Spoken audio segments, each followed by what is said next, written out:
ጤና ይስጥልን ክቡራን ተመልካቾች ከዕለቱ የአሻሜ ቢዝነስና ምጣኔ ሀብት ዘገባዎች ጋር መሰረት ነቃ ነኝ። በቅድሚያም የውጭ ሀገራት ገንዘብ ዕለታዊ ምንዛሬ ተመናቸውን እንዲሁም የዕለቱን የወርቅና የዕለቱን የነዳጅ ዋጋ እንከታተል።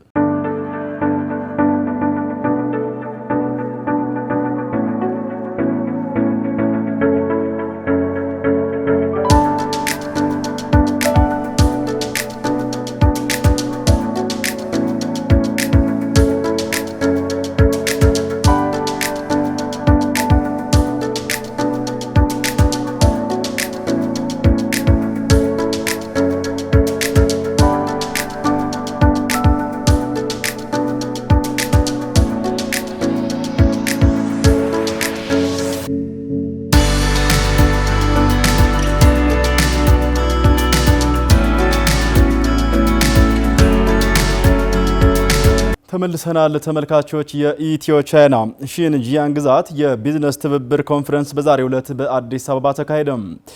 በኢኮኖሚ ትብብር ሂደቱ በቻይና ሺንጂያንግ ራስ ገዝ አስተዳደርና ልዑካቸው እንዲሁም በኢትዮጵያ የመንግስት ከፍተኛ የሥራ ኃላፊዎች ታድመዋል። በትብብር ሂደቱ ከታደሙ የኢትዮጵያ መንግስት ከፍተኛ የስራ ኃላፊዎች መካከል የውጭ ጉዳይ ሚኒስትር ዴኤታ አምባሳደር ሀደራ አበራና የኢንዱስትሪ ሚኒስትር ዴኤታ ታረቀኝ ቡሉልታ ይጠቀሳሉ። የውጭ ጉዳይ ሚኒስትር ዴኤታው አምባሳደር ሀደራ አበራ በዕለቱ እንዳሉት የኢትዮ ቻይና ግንኙነት ዛሬ የተጀመረ ሳይሆን ይልቁንም ታሪካዊና ረዘም ያለ ዘመናትን ያስቆጠረ ነው። በግንኙነቱ ሂደት ሁለቱ ሀገራት ማህበራዊና ኢኮኖሚያዊ ተጠቃሚነታቸውን ማረጋገጥ ስለመቻላቸው ጠቅሰው አብራርተው ተናግረዋል።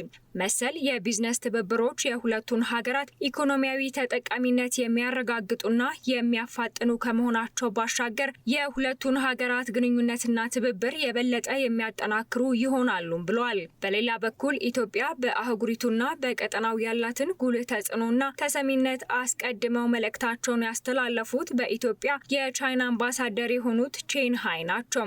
አምባሳደር ቼን ሃይ የሁለቱ ሀገራት የቢዝነስ ትብብር በርካታ ዓመታትን ያሳለፈ መሆኑን አስታውሰው የሁለቱ ሀገራት ትብብር አህጉሩን ብሎም የቀጠናውን ተጠቃሚነት ለማረጋገጥ ወሳኝ ነው ብለዋል። በተመሳሳይ መልኩ ኢትዮጵያና ቻይና በተለይም በኢነርጂ መስኩና በኮንስትራክሽን መስኩ እንዲሁም በቴሌኮሙኒኬሽን መስኩ ረዘም ላለ ጊዜ በጋራ እየሰሩ ስለመሆናቸው የተናገሩት የኢትዮጵያ ኢንቨስትመንት ኮሚሽን ኮሚሽነር የሆኑት ዘለቀ ተመስገን ናቸው። ኮሚሽነሩ ኢትዮጵያ ለውጭ ኢንቨስትመንት ተመራጭና መዳረሻ የሆነች ሀገር ስለመሆኗ ማሳያው ከቻይና ጋር የምታደርገው የቢዝነስ ትብብር የሚጠቀስ ነው ብሏል። ኮሚሽነሩ አክለውም ኢትዮጵያ በማዕድን ዘርፉና በግብርና ዘርፎች ለኢንቨስትመንት ተመራጭ የሆነች ሀገር ስለመሆኗ አንስተው ማብራሪያ ሰጥተዋል። የኢትዮጵያ ኢንዱስትሪ ሚኒስትር ዴኤታ ታረቀኝ ቡሉልታ በበኩላቸው በሁለቱ ሀገራት መካከል የሚሳለጠው የቢዝነስ ትብብር በተለይም በቴክስታይል መስኩና በማኒፋክቸሪንግ መስኩ እንዲሁም በሌሎች መስኮች በጋራ ተጠቃሚነት ላይ ያላቸው ሚና የላቀ መሆኑን ተናግረዋል። በትምህርት መስክ እንዲሁም በማዕድን መስክና በሌሎች መስኮች ሁለቱን ሀገራት በእኩል ተጠቃሚ ያደረገ ስራ እየተሰራ ስለመሆኑ አንስተው ኢትዮጵያ በዘርፉ ለኢንቨስትመንት ተመራጭ የሆነች ሀገር ናት ብሏል። በአፍሪካ ዘመናዊትና ቀኝ ግዛት ካልተገዛች ሀገር ኢትዮጵያ ጋር የቢዝነስ ትብብር ማድረግ አስደሳች ስለመሆኑ ያነሱት ደግሞ የሺንጂያንግ ግዛት አስተዳዳሪ የሆኑት አርከን ቱኒያዚ ናቸው።